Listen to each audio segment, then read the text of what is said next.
في نوعية كده من الناس ما عندهمش دراع يتلووا منه، ملهمش ملكة يعني، أو ملهمش مسكة. ملكتهم الوحيدة الاحترام والتقدير. هتحترم وجودهم في حياتك وتقدر اللي بيعملوه عشانك، هيدوك عيونهم ويفوتولك كتير بمزاجهم.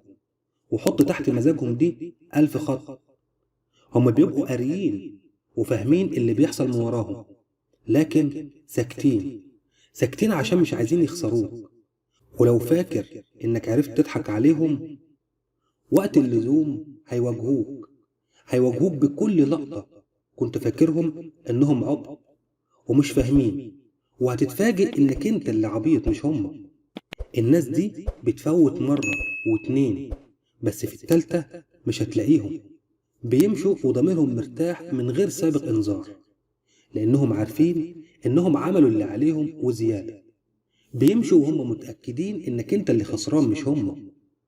طول ما هم بيعاتبوك اطمن، أنت لسه غالي عندهم. لكن ما تفرحش بسكوتهم، لأن سكوتهم معناه إنك أصبحت لا تمثل ليهم أي شيء. دمتم بخير.